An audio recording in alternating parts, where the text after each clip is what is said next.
Hello everyone, I hope you are doing well. तो आज है 3 सितंबर। 3 सितंबर को क्या क्या इंपॉर्टेंट न्यूज आई है यूपीएससी पर्सपेक्टिव से, वो हम देखें। ठीक है। तो आज संडे है और संडे को थोड़ा सा फंडे और इंजॉय करते हुए आज का हम न्यूज़पेपर देख लेते हैं। हमारा जो न्यूज़पेपर होता है वो स्ट्रिक्टली स्ट्रिक्टली यूपीएससी के सिलेबस से लिंक होता है। यूपीएससी के सिलेबस से लिंक होता है और यूपीएससी के प्री और मेंस के सिलेबस से और पीवाईक्यू से लिंक होता है। आपको इंपॉर्टेंट चीजें बताएंगे और आप उनको यूज करेंगे, कहाँ यूज करना है, कैसे यूज करना है, वो सब हम बताएंगे। और आपका जो नॉर्मल नॉलेज है वो भी आपको पता चलेगी। तो आइए बिना किसी देरी के हम स्टार्ट करते हैं। सबसे रिलीवेंट एंड ऑथेंटिक जो डिस्कशन होता है वो हमारे चैनल पे होता है, तो you people can join our Telegram channel, Prudence current affair के नाम से है। और आप लोग यूट्यूब चैनल को भी लाइक और सब्सक्राइब और शेयर भी कर सकते हो इन वीडियोज को, अगर आपको अच्छी लग रही है। अगर अच्छी नहीं लग रही तो आप अनसब्सक्राइब भी कर सकते हो या नीचे कमेंट में इशू भी बता सकते हो। I will try to improve it. सबसे पहले इंडोनेशिया के जो प्रेसिडेंट है वो हमारे रिपब्लिक डे में क्या हो सकते हैं, गेस्ट हो सकते हैं। मे मतलब हो सकते हैं, अभी पॉसिबिलिटी है, कोई फिक्स नहीं है। तो बिना किसी देरी के अब ये देखते हैं कि इंडोनेशिया है कहाँ। इंडोनेशिया। ठीक है। इंडोनेशिया। अरे क्या हो गया, इंडोनेशिया। ठीक है। अभी ये काम नहीं कर रहा है शायद, Google is not working I think. Indonesia.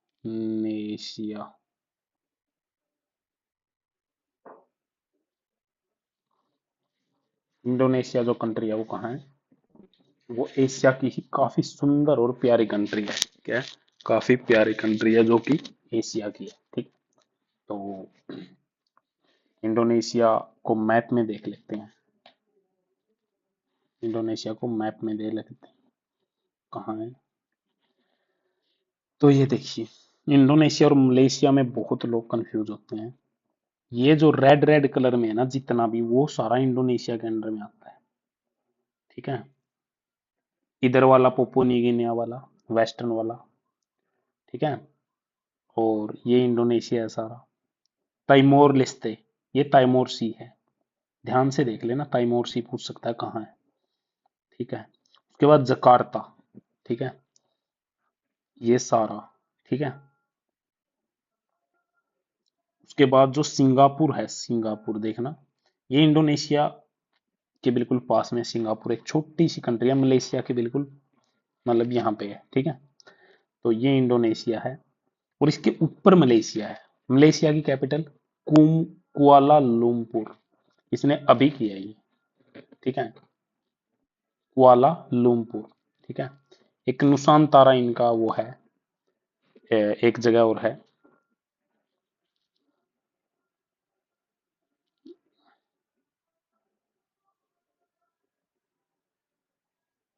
ठीक है।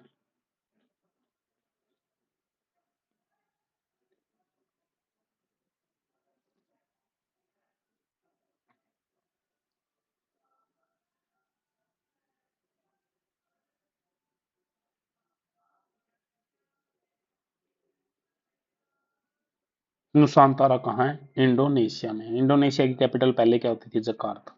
अब शायद ये नुसानतारा में शिफ्ट करने की बात कर रहे हैं अपनी कैपिटल को। ठीक है। तो ये भी है। उसके बाद ये मलक्का स्ट्रेट है। मलक्का स्ट्रेट, ये देखो मलक्का स्ट्रेट, ये जावा सी है। हम ना पूरा अगर मैप देखेंगे तो ये क्या है, मलक्का स्ट्रेट है। इसके ऊपर एक सी है, सेलेबस सी। ठीक है। अगर उसके ऊपर है सुलू सी। ठीक है। ये है साउथ चाइना सी। मान लो साउथ चाइना सी से हमें कहाँ जाना है, हमें अगर जाना है, मान लो हमें जाना है, तो हम कोई भी जो ट्रेड वगैरह है वो कहाँ कहाँ से जाता है होके, सुलू सी, सेलेबस सी, सुलू सी, सेलेबस सी। उसके बाद सुलू सी, सेलेबस सी, मस्कर स्टेट। मस्कर स्टेट, ये मस्कर स्टेट है। ठीक है। उसके बाद जावा सी है। तो और क्या है, जावा सी। तो ये पूरा एक मैप है। मैप बहुत जरूरी है यूपीएससी के लिए, इसलिए हम डेली न्यूज में मैप भी देखते हैं, तो आपको मैप अपने आप याद हो जाए। ठीक है। जैसे ये अफ्रीका है, ये इंडिया के ऊपर पाकिस्तान है, फिर अफगानिस्तान है, ईरान। ईरान की बाउंड्री पाकिस्तान से टच करती है जैसे, ठीक है। ईरान के बाद इराक है, इराक के बाद सीरिया है, लेबनान है, इजराइल है, जॉर्डन है, ये इजिप्ट है, ठीक है। तो आइए अब बिना किसी देरी के आगे बढ़ते हैं, ये न्यूज काफी डिस्कस हो गई। उसके बाद हम Canada absurd charges will have dire effect India, कि कनाडा ने जो फालतू के चार्ज लगाए थे ना, एब्सर्ड चार्जेस, ठीक है, उनका इफेक्ट क्या होगा, डायर, कोई उनका फायदा नहीं होगा, ठीक है। तो एब्सर्ड मीनिंग क्या होता है, एब्सर्ड का बेतुके, असंगत, ठीक है। और डायर, डायर इम्पैक्ट, तो डायर का क्या मीनिंग होगा, मतलब कि कोई फायदा नहीं होगा ऐसे इफेक्ट का, ठीक है। डाई आ गया ये तो, डायर इम्पैक्ट जिसका कोई इफेक्ट ही ना हो, ना के बराबर।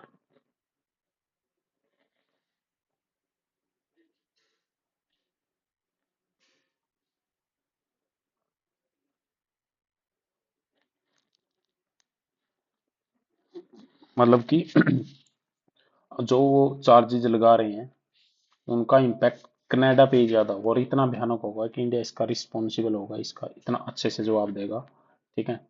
New Delhi summon charges affair of Canadian High Commissioner on leak of information that was published by newspaper. It's a irresponsible action will have consequences on ties. तो इसके consequences उनको फेस करने पड़ेंगे, ठीक है। यूनियन मिनिस्टर के ऊपर बेसलेस चार्ज लगाए थे, ठीक है, किसके द्वारा, by deputy minister David Morrison. Such irresponsible action will have serious consequences for, दोनों के लिए सीरियस कॉन्सिक्वेंसेज होंगे। कनाडा के जो पीएम है वो है जस्टिन ट्रूडो, ठीक है। तो कनाडा कहाँ है अभी देख लेते हैं मैप में, मैप में कनाडा भी देखना है। ये देखो ये कनाडा है, ये यूएस है, ये कनाडा है, ये भी यूएस है अलास्का, ठीक है। ये क्या है, ये बेरिंग स्ट्रेट है, कौन सी स्ट्रेट है ये बेरिंग सी है, ये क्या है, बेरिंग सी है। और ये क्या है, बेरिंग स्ट्रेट है, ये देखो बेरिंग स्ट्रेट, किस किस के बीच में, यूएस और रसिया के बीच में, ठीक है। ये चुक्की सी है, चुक्ची सी, ठीक है। ये बोफोर्ट सी है, ये आर्कटिक ओशन है। तो काफी इंपॉर्टेंट है ये चीजें, बैकग्राउंड की न्यूज कवर होना बड़ा जरूरी है। ये जीएस 2 की और आईआर के लिए इंपॉर्टेंट था, जीएस 2 के लिए, आईआर के लिए इंपॉर्टेंट था, और प्रीलिम्स में मैपिंग परस्पेक्टिव से इंपॉर्टेंट है। कनाडा ना एक 5I का ग्रुप है, 5I, 5I, Canada, Australia, USA, UK, Canada, Australia, USA, UK और न्यूजीलैंड, इस 5I के क्या पार्ट है। आगे चलते हैं। जो लोग दलित में बाद में कन्वर्ट हुए हैं किसी अन्य रिलीजन में, उनको क्या एससी का स्टेटस मिलना चाहिए, पता नहीं। तो इसके लिए एक कमेटी बनाई गई है, उसको 1 ईयर की एक्सटेंशन दी गई है उस कमीशन को स्टडी करने के लिए, ठीक है। तो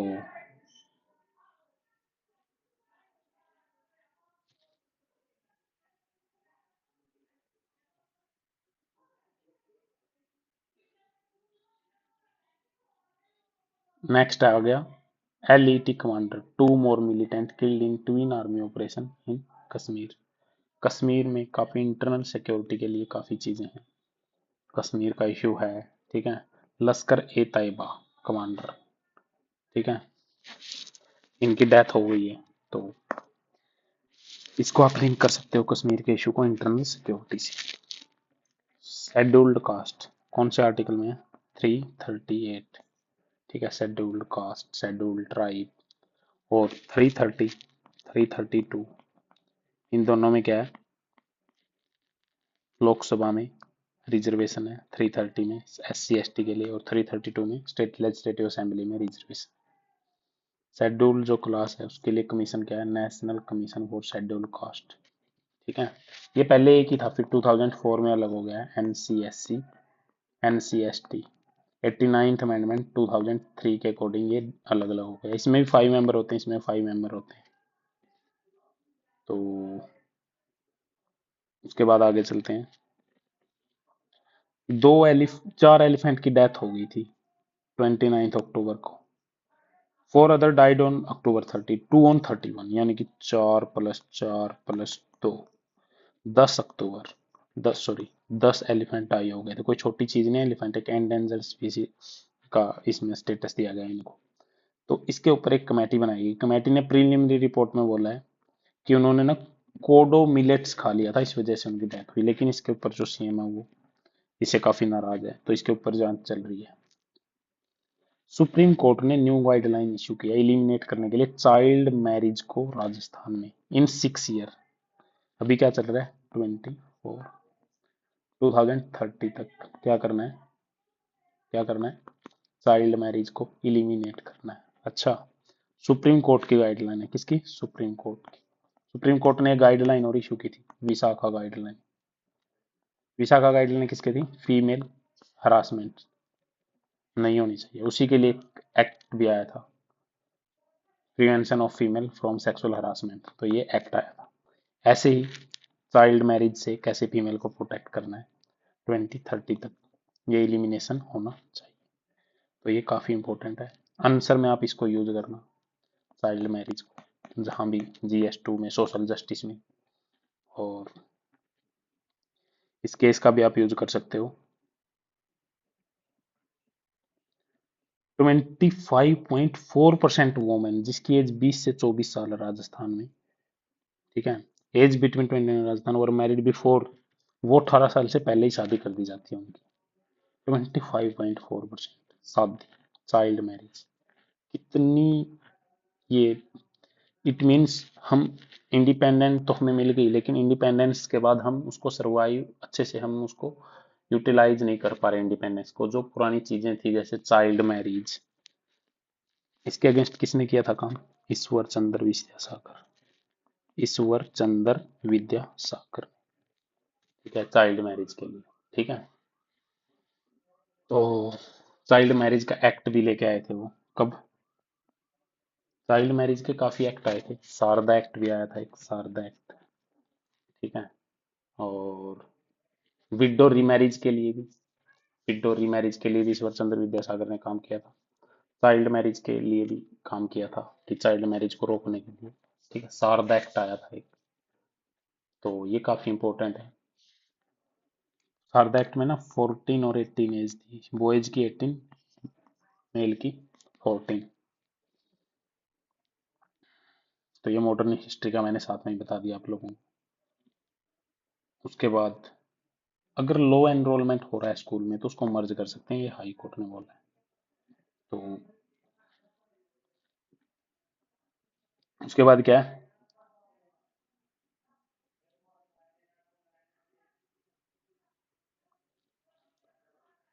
ये तो नॉर्मल न्यूज है, इसको छोड़ो, आगे चलते हैं। Goa speaker decision, anti defection के बारे में मैंने बताया था।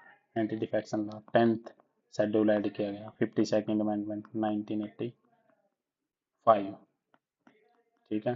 4 कंडीशन होती है जिसमें डिस्क्वालीफाई हो जाता है, 2 कंडीशन होती है जिसमें डिस्क्वालीफाई नहीं होता। एक तो स्पीकर खुद पार्टी को छोड़ सकता है, दूसरा क्या है, दूसरा है क्या है, अगर 2/3 से ज्यादा मेंबर का मर्जर हो। पहले मर्जर कितना था, 1/3, वो अलाउड, अब 2/3। 2/3 का मतलब क्या है, 9 ही मेंबर है मान लो, उसमें से 2/3 का मतलब 6 मेंबर अगर चले गए तो इलेक्टेड मेंबर, तो उसमें एंटी डिफेक्शन लॉ नहीं लगेगा, ठीक है। काफी इंपॉर्टेंट है ये। नेक्स्ट क्या है, सबरीमाला, सबरीमाला केस काफी इंपॉर्टेंट है। फीमेल की एंट्री नहीं थी, वुमेन एम्पावरमेंट में इसको यूज कर सकते हैं। सबरीमाला टेम्पल काफी इंपॉर्टेंट है, कोट्टायम, तो उसके लिए काफी ज्यादा प्री बुकिंग के बावजूद भी 10,000 से ज्यादा जो लोग हैं वो मतलब कि लाइन में लगे हुए हैं, virtual queue. Nagarjuna Sagar to Srisailam, ठीक है। तो ये तेलंगाना टूरिज्म ने ये ship service, cruise service start किया। नागार्जुन सागर बांध कौन सी रिवर पे बताओ, Sendai framework on disaster risk reduction. Disaster risk reduction, disaster क्या, नेचुरल डिजास्टर भी होते हैं, मैन मेड डिजास्टर भी होते हैं। तो सेंडाई फ्रेमवर्क, अगर कहीं भी डिजास्टर की बात आए तो वहाँ मतलब कि इंडिया कमिट है सेंडाई फ्रेमवर्क कि वो डिजास्टर रिड्यूस करेगा। ठीक है, G20 में भी इंडिया ने ये मतलब कि अपना रिमार्क किया था कि हम इसके लिए एग्रीमेंट है। ठीक है, ये कब, ये सिंडाई फ्रेमवर्क कब 2015 में एडवोकेट मतलब कि अडोप्ट किया गया था। डिजास्टर को सब्सटेंशियली रिड्यूस करेंगे, loss of livelihood physical social और कल्चरल फॉर्म में। इंडिया का भी काफी इंपॉर्टेंट इनिशिएटिव है। तो क्या क्या इंडियन इनिशिएटिव है इसके लिए किए हैं, वर्किंग ग्रुप इंडिया ने इसके ऊपर बनाया है G20 की प्रेसिडेंसी में। तो ठीक है, तो हम काफी इसमें एक्टिवली काम कर रहे हैं। तो इंडिया की जो डेलीगेशन है उसने पार्टिसिपेट भी किया है ट्रायो का मीटिंग में, मिनिस्टर की जो ब्राजील और साउथ अफ्रीका की, उसमें साथ में। ठीक है, तो ये काफी इंपॉर्टेंट है डिजास्टर रिस्क रिडक्शन। आगे चलते हैं हम। Verification patrolling begin in Depsang, verify कर रहे हैं कि वो पीछे हट भी लिए या नहीं, जो समझौता हुआ था वो हुई या नहीं। तो दिप्सांग और डेमचोक दो जगह पे हमने एक दूसरे के साथ काफी पीसफुली इंगेजमेंट किया, डिसएंगेजमेंट किया। देखो ये वो रोड है जो 2020 में ना ब्लॉक हुआ था, अब इस पे हमने इतना अच्छा इंफ्रास्ट्रक्चर डेवलप कर दिया, पहले रोड ही नहीं थे यहाँ पे बॉर्डर पे, चाइना इशू उठाता था। एक इंपॉर्टेंट चीज है, स्पेशल राशन कार्ड बना रहे हैं हम। कौन, मिजोरम गवर्नमेंट, इसको एग्जाम्पल ले सकते हो सोशल जस्टिस में, GS2 में या जहां भी। ठीक है, स्पेशल राशन कार्ड किन के लिए, लो इनकम फैमिली के लिए जो कवर्ड नहीं है नेशनल फूड सिक्योरिटी एक्ट में। कितनी अच्छी बात है, एथिक्स में भी इसका यूज कर सकते हैं। ठीक है, तो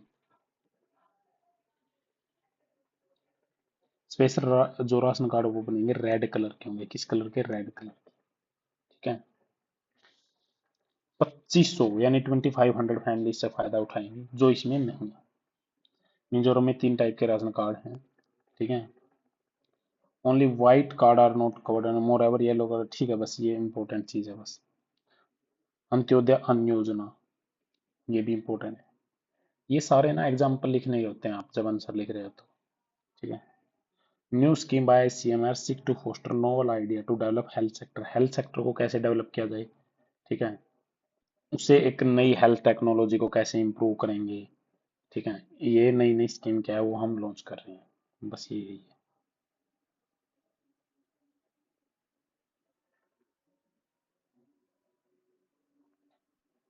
ग्लेशियर जो लेक है, राइज एज ग्लेशियर रिट्रीट। ठीक है, ग्लेशियर क्या होते हैं, जो बर्फ के पहाड़ होते हैं ना उन्हीं को ग्लेशियर बोल देते हैं, बर्फ के पहाड़ को। ठीक है, ग्लेशियर ग्रेविटी के इन्फ्लुएंस में वो मूव करते हैं और उनका जो वेट है वो नीचे आ जाता है, और जो उनकी प्रोसेस है वो इरोड होते रहते हैं। ठीक है, तो जब वो नीचे आते हैं तो नीचे लैंड भी तो जाती है थोड़ी सी। ठीक है, तो लैंड तो वो इकट्ठी हो जाती है। तो मान लो ये कोई ग्लेशियर है, ये नीचे आया तो ये यहाँ यहाँ से जो बर्फ इकट्ठी हुई है, लैंड भी थोड़ी नीचे चली गई। ठीक है, तो यहाँ पे एक लेक बन जाती है जिसको बोलते हैं मोराइन। ठीक है, तो उसमें काफी ज्यादा कंकर पत्थर ये सब चीजें पाई जाती हैं। Moraine get deposited on the sides, और इस लेक के साइड में मोराइंस डिपॉजिट हो जाते हैं, उन्हीं को मोराइंस बोलते हैं, at the terminus of the glacier. ठीक है,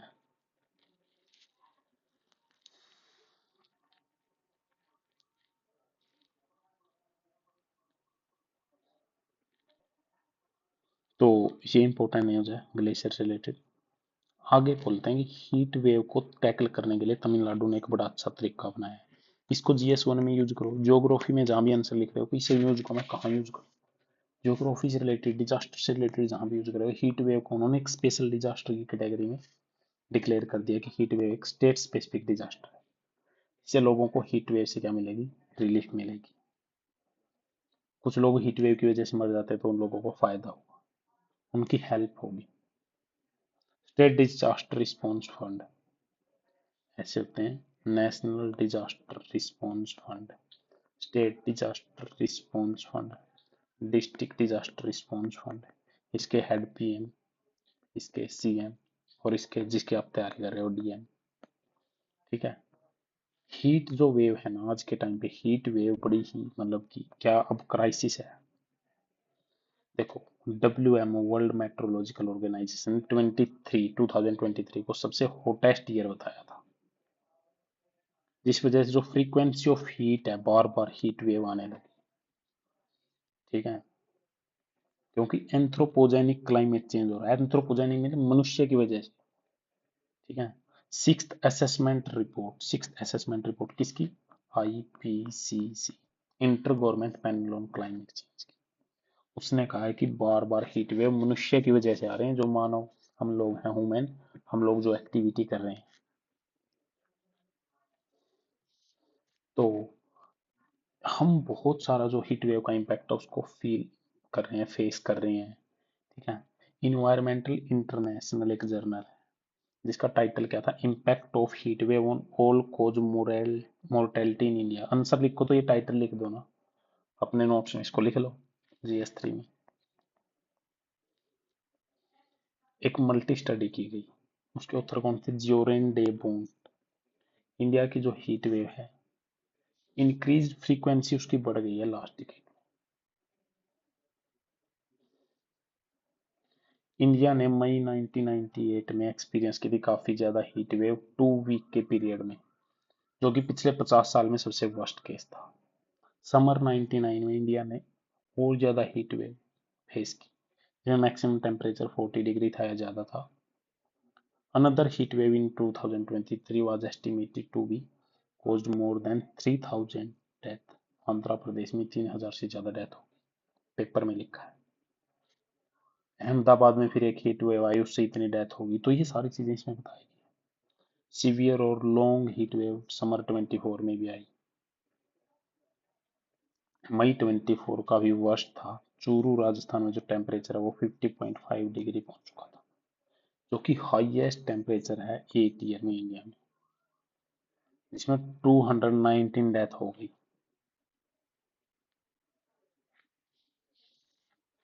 तो इलेक्शन ऑफिशियल जो इसमें ड्यूटी पे थे वो लोग भी सफर किए हीट वेव से।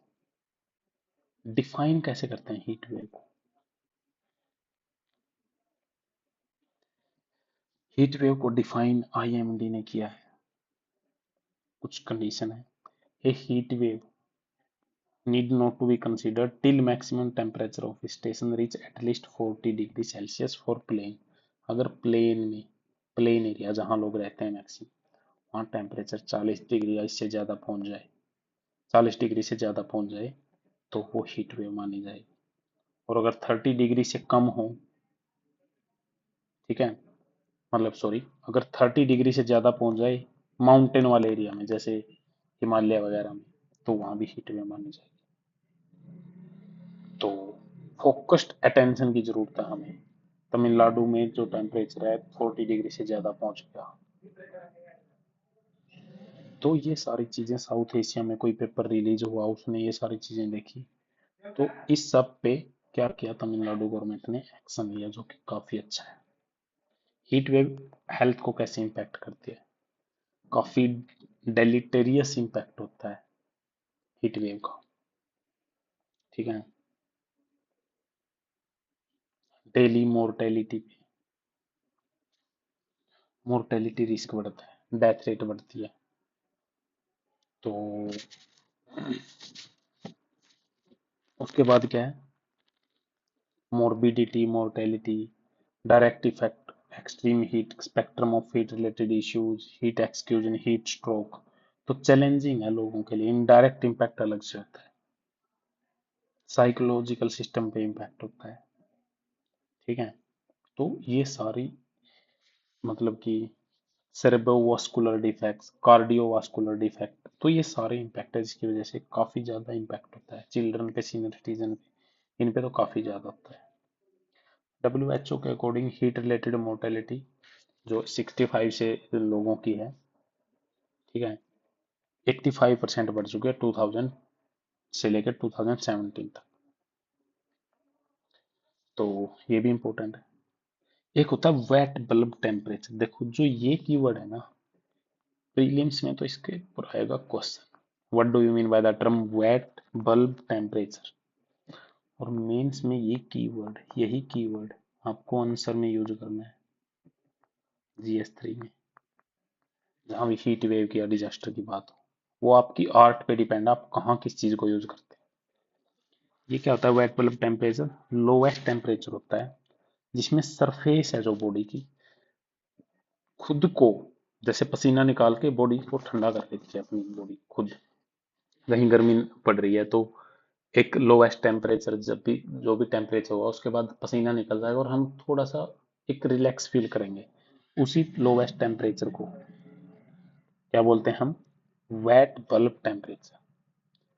अगर वो टेम्परेचर उससे भी ज्यादा बढ़ जाए उसके बाद ह्यूमन खुद को ठंडा नहीं कर पाता और यहाँ की डेथ तक हो सकती है। ठीक है,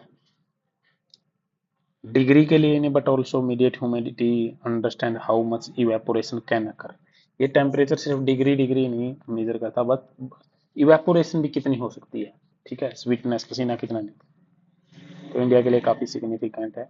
वास्ट कोस्ट लाइन है इंडिया की, ईस्ट एंड वेस्ट, बताओ कितने जो स्टेट हैं and UT east and west में इंडिया को टच करते हैं। ह्यूमिडिटी लेवल काफी ज्यादा है, तो काफी इंपॉर्टेंट है इंडिया के लिए इस चीज को स्टडी करना। तो exceeding a wet bulb temperature 35 degree for extended period would induce hyperthermia in humans। तो बड़ा मुश्किल हो जाएगा फिर इंडिया के लिए। गवर्नमेंट क्या कर सकती है, लॉन्ग टर्म गोल क्या है, एंथ्रोपोजेनिक जो कोज है क्लाइमेट चेंज के उसको एड्रेस करना पड़ेगा। उसी टाइम पे सिस्टेमेटिक जो शॉर्टफॉल है जैसे poverty, unplanned city, access to health care, nutrition, इन सबको ध्यान रखना पड़ेगा। बट शॉर्ट टाइम के लिए क्या कर सकती है, जो तमिलनाडु गवर्नमेंट ने इसको स्पेसिफिक डिजास्टर किया है वो कर सकती है। तो these include keeping readiness health centre, maternity, children hospital, मतलब हेल्थ सेंटर बना सकती है, मैटरनिटी चिल्ड्रन हॉस्पिटल प्रोवाइड कर सकती है treatment, adequate quantity ORS available करवा सकती है, मेडिसिन अवेलेबल, मतलब एडेप्टेशन के काम कर सकते हैं। एडेप्टेशन बताना मुझे क्या टर्म होती है आप लोग इन्वायरमेंट, प्रीलिम्स के लिए फिर से क्वेश्चन आ गया। कितनी नॉलेज है इस आर्टिकल में, इसको कितनी जगह यूज कर सकते हो। तमिलनाडु का एग्जाम्पल कल GS3 में आया था कि मिथेन डिप्लोमेसी, यही कीवर्ड लिख दो ना। एक इंपॉर्टेंट और आर्टिकल, आज बड़े इंपॉर्टेंट आर्टिकल आए तो इट में भी की वीडियो थोड़ी सी लंबी हो जाए। क्या की टीक हुए है, COP16 हुई थी, CBD convention on biodiversity, CBD, UN CBD, UNCCD, ठीक है, UNFCC, ये 3 कन्वेंशन थी जो 1992 का अर्थ जो समिट थी वहां से निकली थी, CBD CCD। अब convention on biodiversity 16th edition हुआ था, काली कोलंबिया, कहाँ कोलंबिया साउथ अमेरिका में है, कल मैंने मैप पे भी दिखाया था। तो नेगोशिएशन हुई काफी ज्यादा और 1 नवंबर को ये हुई थी।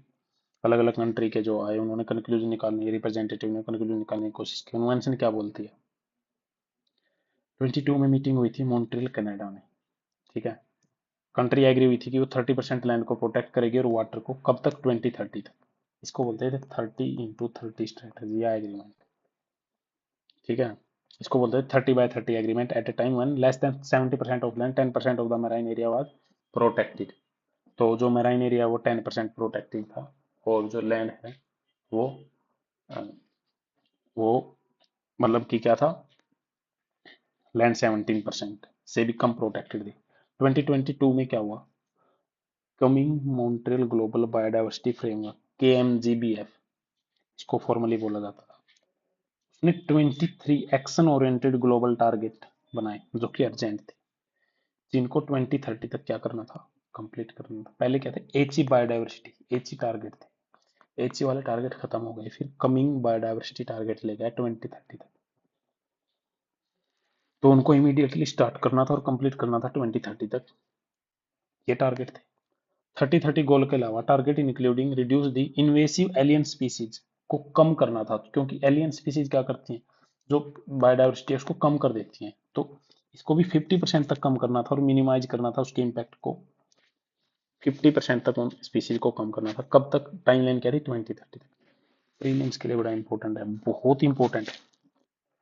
तो it also aim to reduce pollution risk, pollution risk को पोल्यूटेंट का जो नेगेटिव इम्पैक्ट है ऑल सोर्स से टॉलरेबल 2030 तक।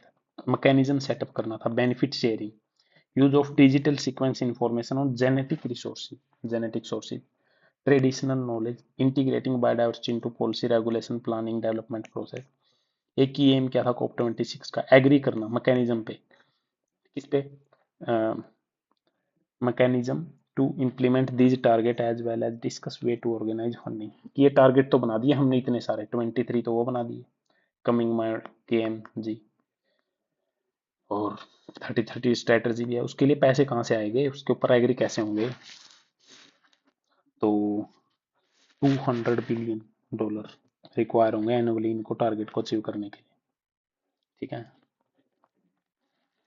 लेकिन इससे, इसके सिर्फ 1/10 मनी ही इसकी क्या हुई, कमिट की गई। डिसीजन क्या क्या लिए गए कॉप 26 में, फाइनल अप्रूवल अभी तक अंडर प्रोसेसिंग है, नेगोशिएशन चल रही है, ठीक है। इसमें एक डिसीजन था कि हम इंडिजिनियस जो कम्युनिटी है, जहां से हम जो रिसोर्स निकालेंगे उनके साथ हम बातचीत करेंगे, उनके साथ नॉलेज शेयर करेंगे, ठीक है। Most contentious issue was the digital sequence information agreement. क्या हुआ, डिजिटल सीक्वेंस इंफॉर्मेशन, मतलब कि हम जहां से भी मेडिसिन वगैरह निकाल लेंगे, जिन भी मतलब कि पेड़ पौधों से, प्लांट से, या वहाँ पे कोई ट्राइब है या वहाँ जो कम्युनिटी रह रही है, हम multi prong approach, multilateral mechanism का यूज करेंगे और उसके साथ उसकी इंफॉर्मेशन को शेयर करेंगे, ठीक है। Biodiversity, climate change important. India का क्या कंट्रीब्यूशन है, इंडिया कंसिस्टेंटली पार्टिसिपेट करता रहा है इसमें। तो मिनिस्टर जो इन्वायरमेंट के थे कीर्तिवर्धन सिंह, उन्होंने पार्टिसिपेट किया था। और अपडेटेड बायोडाइवर्सिटी प्लान जो इंडिया का था, इसमें बोला कि इंडिया एक्सपेक्ट कर रहा है कि 81,664 करोड़ तक स्पेंड कर देगा 2025 से लेकर 2030 तक, 5 साल के अंदर अंदर बायोडाइवर्सिटी और कंजर्वेशन पे। इंडिया ने 32,207 करोड़ रुपए स्पेंड किए हैं 4 साल में। तो 5 साल में हम, यानी कि इससे लगभग 2.5 गुना ज्यादा स्पेंड करने की कोशिश कर रहे हैं। तो ये काफी इंपॉर्टेंट है। तो as laid down in the target 19 of KMG coming Montreal global biodiversity framework, digital sequence space, sorry, तो डिजिटल जो स्पेस का था mechanism, sequence information, sorry, DSI implementation पे भी हम काम कर रहे हैं। नेशनल बायोडाइवर्सिटी जो स्ट्रेटजी है, एक्शन प्लान, वो भी हमने टारगेट 19 के लिए हमने $200 बिलियन पर ईयर के लिए ऑल रिसोर्स से हम मोबाइलाइज करने की कोशिश कर रहे हैं। 30 बिलियन जो डॉलर है इंटरनेशनल फाइनेंस से हम लेने की कोशिश कर रहे हैं। तो ये सारे हमारे 200 पेज का डॉक्यूमेंट है। इंडिया ने बोला significant step in global wild life conservation, ठीक है। International big cat lines establish करेंगे हम, एस्टेब्लिश कर रहे हैं। वर्ल्ड के जो 7 मेजर बिग कैट स्पीसीज हैं उनकी प्रेजेंस जो इंडिकेट करता है एक हेल्दी इकोसिस्टम को, वो दिखाएंगे, ठीक है। इंडिया ने अपनी रामसर साइट को भी काफी ज्यादा बढ़ा दिया। इंडिया में 75 से बढ़ के शायद 80 रामसर साइट हो चुकी है अब, ठीक है। रामसर कन्वेंशन में 26 थी to 85 in 2014। It's soon projected to reach 100 तक भी ये बहुत जल्दी पहुंचेगा। अभी 85, काफी इंपॉर्टेंट था ये भी GS3। जो ब्राजील है वो BRI की जगह पे दूसरा ऑप्शन, बॉर्डर रोड, और बॉर्डर रोड जो मतलब कि इनका है belt and road initiative, sorry sorry, तो उसकी जगह पे एक दूसरा इनिशिएटिव स्टार्ट करने की कोशिश कर रहा है कि जो लैटिन अमेरिका की जो अपनी कम्युनिटी है उसी के साथ मिलकर कोई किया जाए। तो ब्राजील भी यानी कि BRI से बाहर आ रहा है, इंडिया तो था ही नहीं। इंडिया क्यों नहीं था BRI में, इंडिया को ने क्यों नहीं साइन किया था इंडिया ने BRI को, ठीक है। 3 इशू थे। सबसे पहले जो कॉरिडोर है वो कहाँ से जाता था, सोवरेनिटी और टेरिटरी पाकिस्तान से जाता था, POK से जाता था, ठीक है। उसके बाद ये स्मॉलर इकोनॉमी को डेप्ट ट्रैप डिप्लोमेसी, डेप्ट में फंसा देगा, ठीक है। ट्रांसपेरेंसी की काफी इसमें कुछ नहीं था कि किसी को बताना नहीं है ये वो, तो ट्रांसपेरेंसी नहीं थी, इस वजह से इंडिया ने इसको छोड़ दिया था प्रोजेक्ट को। नेक्स्ट है, अब ईरान में जो हिजबुल्ला के लीडर की डेथ, सॉरी, ईरान में कैम Khamenei vow tooth breaking response to attack on Iran allies, ठीक है।